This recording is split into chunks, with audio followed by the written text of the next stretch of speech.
नमस्कार. संघर्ष वृत्तवाहिनीमध्ये आपलं स्वागत. घेऊया ठाणे आणि आसपासच्या परिसरामधील घडणाऱ्या महत्त्वाच्या घडामोडींचा आढावा.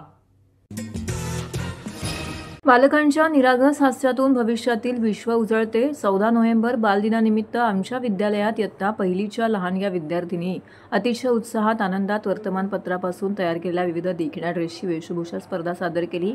कागदाचे रूपांतर कल्पकतेत आणि कल्पकतेचे रूपांतर कलाकृतीत हे तत्व मुलांनी त्यांच्या सादरीकरणातून अप्रतिमरित्या दाखवून दिले. या कार्यक्रमासाठी संस्थेच्या सन्माननीय अध्यक्षा सोमन मॅडम, विद्यालयाच्या मुख्याध्यापिका वंदना चव्हाण, पूर्व प्राथमिक विभागाच्या मुख्याध्यापिका सारिका दामले, विद्यालयातील ज्येष्ठ शिक्षिका जन्सिता पराड, माननीय अध्यक्ष मॅडम यांनी विद्यार्थ्यांचे कल्पकशक्तीचे, मेहनतीचे आणि आत्मविश्वासाचे कौतुक केलं. रंगीत स्टेजवर लहानग्या मुलांनी आकर्षक चालीत रॅम्प वॉक करत आपली वेशभूषा सादर केली. बालमन जितके कोवळे तितकी त्याची कला अनोखी याची अनुभूती प्रेक्षकांना प्रत्येक विद्यार्थ्यांच्या सादरीकरणामध्ये मिळाली. विविध डिझाईन, फोल्डिंग, कटिंग आणि सजावट वापरून मुलांनी वर्तमानपत्राचा एक सुंदर कलात्मक मेळा उभा केला. स्पर्धेतील विद्यार्थ्यांना सादरीकरण, नजाकत, रचना आणि आत्मविश्वास या निकषानुसार नंबर देऊन निकाल जाहीर करण्यात आला. या उपक्रमासाठी इयत्ता पहिलीच्या वर्ग शिक्षिका दीपाली देशमुख, किशोरी दाभळकर यांनी मनापासून मार्गदर्शन करून मुलांची सृजनशीलता अधिक खुलवली. सर्व नागरिकांना आवाहन करण्यात येत आहे की सध्या डासांमार्फत पसरणाऱ्या डेंग्यू या आजाराचा प्रसार रोखण्यासाठी प्रत्येकाने पुढीलप्रमाणे कार्यवाही करावी. डेंग्यू आजार एडिस इजिप्ती हा डास चावल्याने होतो. या डासांची पैदास साचलेल्या किंवा साचवलेल्या स्वच्छ पाण्यामध्ये होते. 8 दिवसांपेक्षा जास्त दिवस पाणी उघडे व साचून राहिल्यास त्यात डास अंडी घालतात. अंड्यांच्या अळ्या तयार होऊन पुढे डास तयार होतात. यासाठी आपल्या घरातील पाणीसाठे, उदाहरणार्थ बॅरल्स, पिंपे, टाक्या, हौद, रांजणे इत्यादी दर आठवड्याला रिकामे करून घासून पुसून कोरडे करून पुन्हा भरावे. 1 दिवस कोरडा दिवस म्हणून पाळावा. पाणी साठ्यांना घट्ट झाकणे बसवावीत किंवा जुनी साडी, चादर, धोतर यांनी बांधून झाकून ठेवावीत, म्हणजे डास त्यात जाऊन अंडी घालणार नाहीत. घराच्या गच्चीवर, आजूबाजूला, अंगणात कोठेही पाणी साचू देऊ नये. भंगार सामान उघड्यावर टाकू नये, उदाहरणार्थ टायर्स, प्लास्टिक सामान, कुंड्या, टाकाऊ वस्तू इत्यादी. अशा सामानात पावसाचे पाणी साठून त्यात डेंग्यूच्या डासांची पैदास होते. घरातील कूलर्स, फ्रीजच्या पाठीमागील ट्रे हे देखील वेळोवेळी कोरडे करावेत. लक्षात ठेवा, नुसत्या फवारणीने डास घनता कमी होत नाही, तर त्यासाठी डास पैदास ठिकाणे नष्ट करणे ही आपल्या सर्वांची जबाबदारी आहे. कोणताही ताप अंगावर न काढता जवळच्या शासकीय रुग्णालयात मोफत औषधोपचार घ्या. अशा प्रकारे नागरिकांनी सहकार्य केल्यास डेंग्यूचा प्रसार रोखणे सहज शक्य आहे.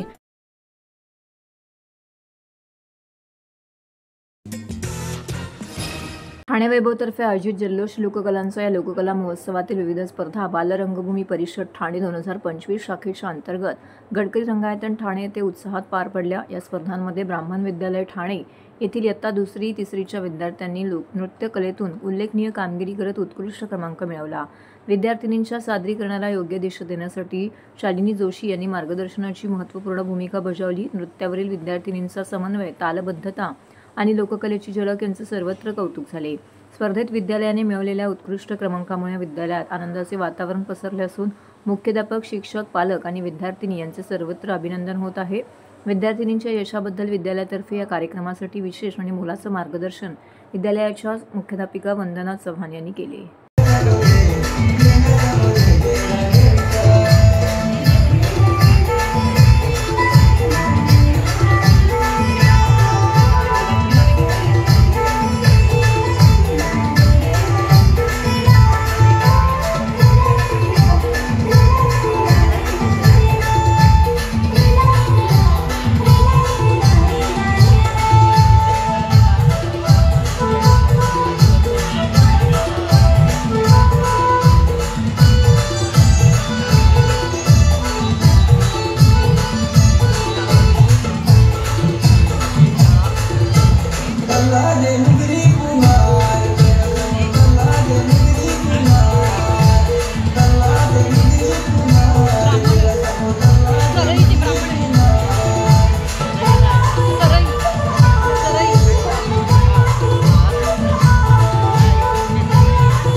वर्तकनगर येथील श्री साईनाथ सेवा समितीच्या वतीने श्री साई मंदिराचा 39वा वर्धापन दिन उत्सव मोठ्या श्रद्धा, भक्ती आणि उत्साहात साजरा करण्यात आला आहे। या निमित्ताने धार्मिक आणि सांस्कृतिक कार्यक्रमांचं आयोजन करण्यात आलं होतं। या उत्सवाला अनेक मान्यवरांनी उपस्थित राहून साईबाबांचं दर्शन घेतलं आहे। परिवहन मंत्री प्रताप सरनाईक, इतर मान्यवर पदाधिकारी यावेळी साई उत्सवाला उपस्थित होते। उत्सवाच्या निमित्ताने माजी नगरसेवक स्वर्गीय बळीराम नैबागकर यांच्या स्मृतीस अभिवादन करून कार्यक्रमाला सुरुवात करण्यात आली। त्यांच्या आशीर्वादाने श्री साईनाथ सेवा समितीने 14 नोव्हेंबरपर्यंत विविध धार्मिक कार्यक्रमांचं आयोजन केलं होतं। उत्सवाच्या काळात मंदिर परिसर आकर्षक विद्युत रोषणाई आणि फुलांच्या सजावटीने उजळून निघाला आहे। पहाटे साईबाबांच्या अभ्यंगस्नान, पूजा, काकड आरती, लक्ष्मीनारायण यज्ञ तसेच संध्याकाळी भजन कीर्तन आणि भक्तिगीतांच्या कार्यक्रमांनी वातावरण भक्तिमय झालं आहे। तसेच भाविक भक्तांसाठी महाभंडाऱ्याचं आयोजन करण्यात आलं होतं। संध्याकाळी या ठिकाणी साईबाबांच्या पादुकांची भव्य पालखी मिरवणूक काढण्यात आली। यावेळी अध्यक्ष मंगेश नैबागकर यांनी पालखीची पूजा करून मार्गस्थ झाले। मिरवणुकीमध्ये साई पालखी सोबतच रथावरती स्वर्गीय बळीभाई नैबागकर यांची प्रतिमा ठेवण्यात आली होती। तसेच मिरवणुकीमध्ये ढोल, ताशा, लेझीम, वारकरी, आदिवासी तारपा नृत्य, विविध कला पथकही सहभागी झाले होते। यावेळी भाविक भक्तांनी मोठ्या प्रमाणामध्ये दर्शनाला गर्दी केली। उत्सवाचा समारोप साईबाबांच्या पालखी सोहळ्याने झाला। हा उत्सव यशस्वी करण्यासाठी साईनाथ सेवा समितीचे सल्लागार आमदार संजय केळकर, अध्यक्ष मंगेश नैबागकर, उपाध्यक्ष अशोक हिरानंदानी यांसह अनेक पदाधिकाऱ्यांनी मेहनत घेतली।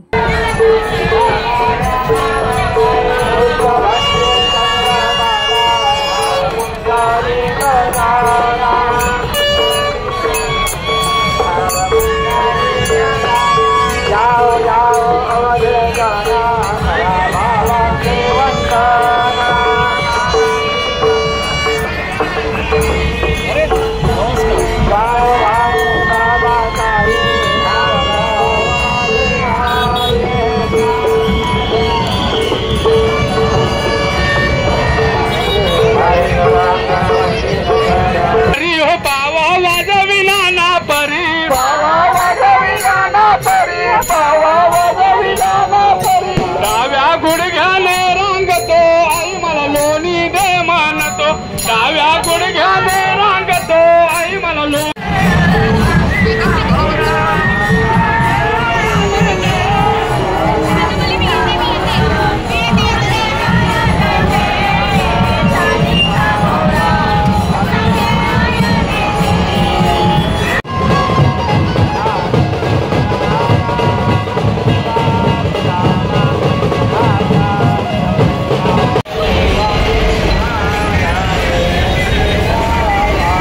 वर्तकनगर श्री साईनाथ सेवा समितीचा आज 39व्या वर्धापन दिनाचा तिसरा दिवस असून आज पहाटेपासून बाबांचे मंगल स्नान, काकड आरती, महापूजा वर्तकनगर श्री साईनाथ सेवा समितीचे उपाध्यक्ष नंदाजी साळवी व त्यांच्या कुटुंबियांनी आज विधिवत पूजा करून आज दिवसाची संपन्न पूजा झाली। त्यावेळी पहाटेपासूनच सर्व साई भक्तांनी दर्शनासाठी मंदिराच्या आवारामध्ये गर्दी केली होती। त्यानंतर 8 वाजता आज श्री लक्ष्मीनारायण याग यज्ञ दुपारी 2:30 वाजता त्याची समाप्ती झाली। ती समाप्ती झाल्यानंतर जवळजवळ 5च्या सुमारास आपल्या बाबांच्या पालखी मिरवणूक मंदिरामधून निघून वर्तकनगर परिसरामध्ये दर्शनासाठी निघाली असून या पालखी मिरवणुकीमध्ये पारंपरिक नृत्य तसेच आदिवासी नृत्य, वाद्यवृंद,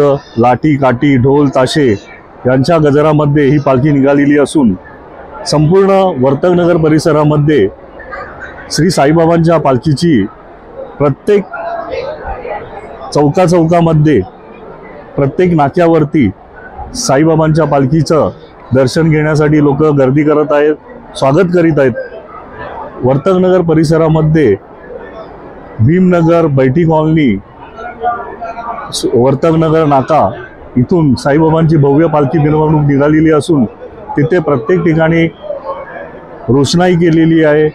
स्वतःहून लोक उत्स्फूर्तपणे तिथे दिवे म्हणजे प्रत्येक बैठी कॉलनीच्या समोर दिवे, कंदील रोषणाई करून स्वतःच्या घराभोवती स्वतःहून त्यांनी उत्स्फूर्तपणे बाबांचे स्वागत करत आहेत। अशा प्रकारे संपूर्ण वर्तकनगरमध्ये बाबांच्या पालखी मिरवणुकीचे स्वागत केले जात आहे। ही पालखी सुमारे रात्री 2च्या सुमारास मंदिरामध्ये पुन्हा येईल व रात्री मंदिर पूर्ण दर्शनासाठी सर्व भाविकांना खुले राहील.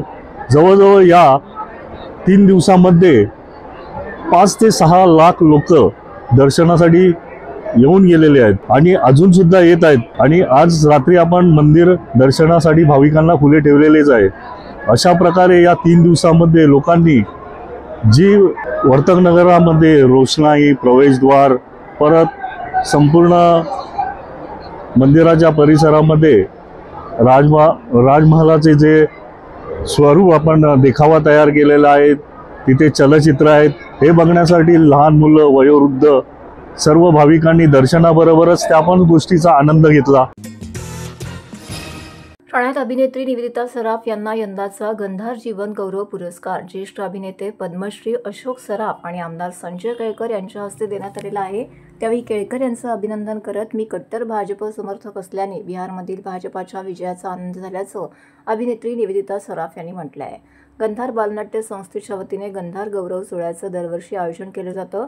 यंदा गंधार गौरव पुरस्काराचे 10वे वर्ष होते. हा पुरस्कार सोहळा ठाण्यातील गडकरी रंगायतन येथे पार पडला. यंदाचा जीवन गौरव पुरस्कार अभिनेत्री निवेदिता जोशी सराफ यांना ज्येष्ठ अभिनेते पद्मश्री अशोक सराफ आणि आमदार संजय केळकर यांच्या हस्ते देण्यात आला.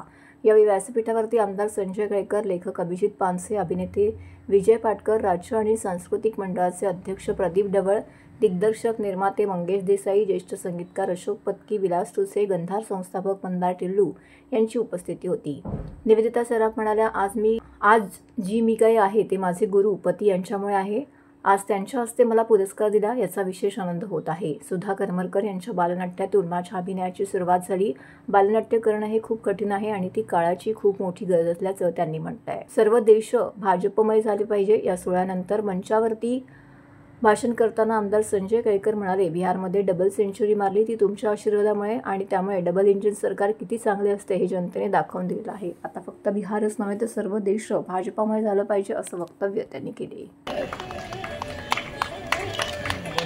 पुरस्कार देऊन आपण इथे सन्मान होतो आहे.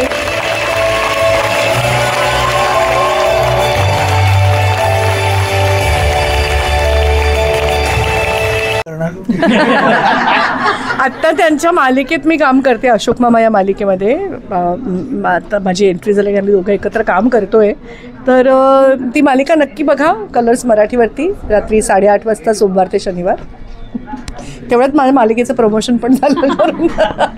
हे एक बरं जमतं यार. थिएटर हे थिएटरला मी महाराष्ट्रातलं one of the top theatres मी म्हणतो. म्हणजे मी जवळजवळ क्रमांक द्यायचा म्हणजे दुसरा क्रमांक देईन. इतकं छान ना इतकं इथे रंग, इतकं कुठलीही कलाकृती केली ती अतिशय रंगते. हा अर्थात इकडच्या ऑडियन्सचा पण त्याचा भाग आहे. कारण ऑडियन्स जेवढा सुज्ञ तेवढा प्रयोग जास्ती रंगत असतो ना. तर त्यामुळे इथला ऑडियन्स फारच चांगला आहे. आणि याला मी म्हणजे पहिलं आपण बोलतो ते पुण्याचं बालगंधर्व ते नंबर 1 म्हणता येईल की तिकडे म्हणजे कुठलाही काही असेल तरी तिकडे चांगलं वाटतं. आणि तिकडे काम करणं एक मनाला एक सुकून म्हणतो ना आपण, ज्याला तसं असतं की आपण थिएटरमध्ये काम केलं की बरं वाटतं. तशा प्रकारचं तिकडे पण आणि इकडे पण हे मग मी नोट केलेलं आहे. खूप छान भावना आहेत, अतिशय इमोशनल क्षण आहे माझ्यासाठी.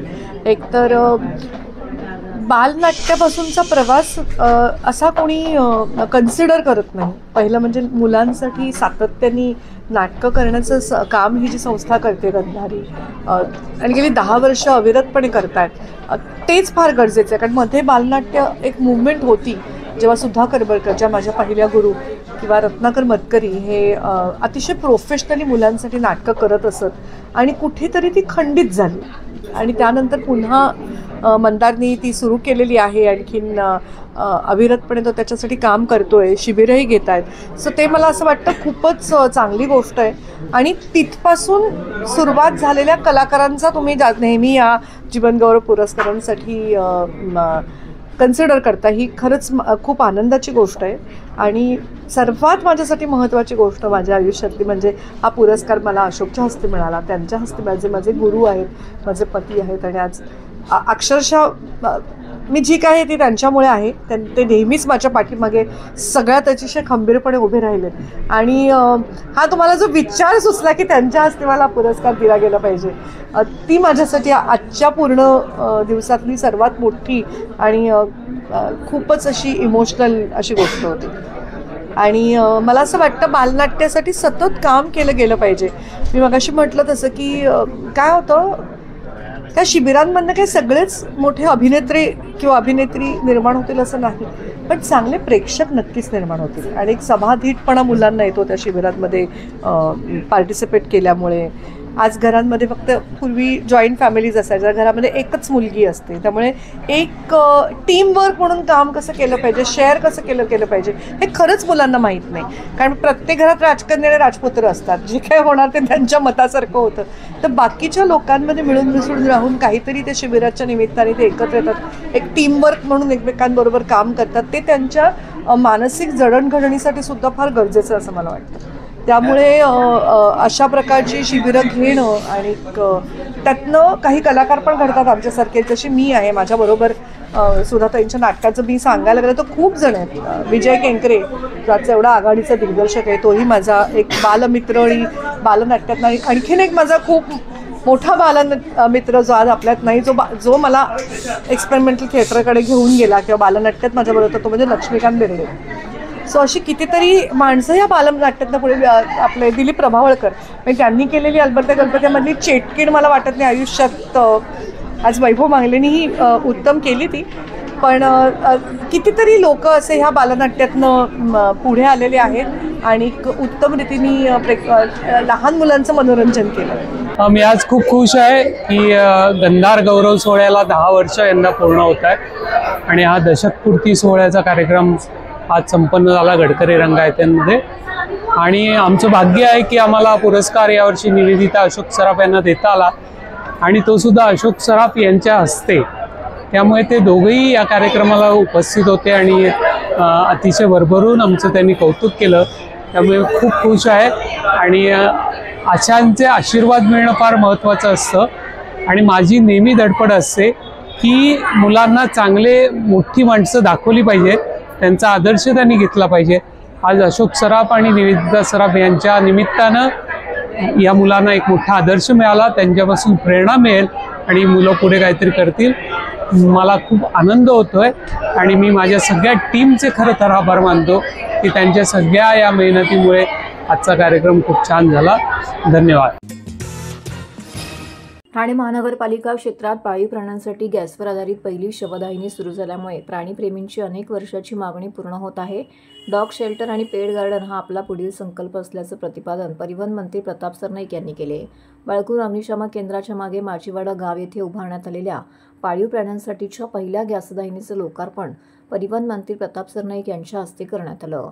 ठाणे शहरात पाळीव प्राण्यांसाठी ही स्मशानभूमी असावी ही विनंती तत्कालीन मुख्यमंत्री आणि विद्यमान उपमुख्यमंत्री एकनाथ शिंदे यांनी केली होती.